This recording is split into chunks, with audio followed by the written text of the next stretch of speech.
ప్రతి ఇంట్లో నుంచి వచ్చిన ప్రతి స్టార్ క్యాంపెయినర్గా నాకు తోడుగా నిలబడిన నా అక్క చెల్లెమ్మలకు, అన్నదమ్ములకు, మీ అందరికీ మనస్ఫూర్తిగా మీ అందరికీ కూడా కృతజ్ఞతలు తెలియజేస్తా ఉన్నాను.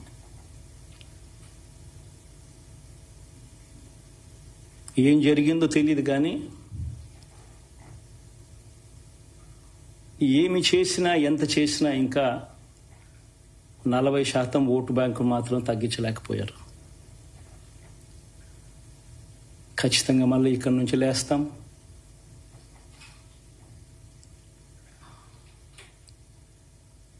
మళ్ళీ ఇక్కడి నుంచి గుండె ధైర్యంతో నిలబడి మళ్ళీ లేస్తాం. ప్రతిపక్షంలో ఉండడం కొత్త కాదు, పోరాటాలు చేయడం అంతకన్నా కొత్త కాదు.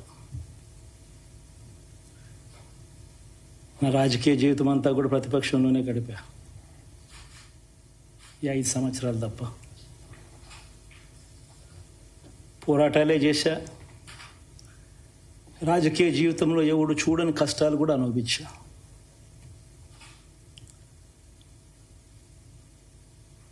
ఇప్పుడు అంతకన్నా కష్టాలు ఏదైనా పెట్టినా కూడా సిద్ధంగా ఉన్నాం, సిద్ధంగా ఎదుర్కొంటాం. ఆల్ ది వెరీ బెస్ట్ గవర్నమెంట్లోకి వచ్చిన వాళ్ళకు. Thank you.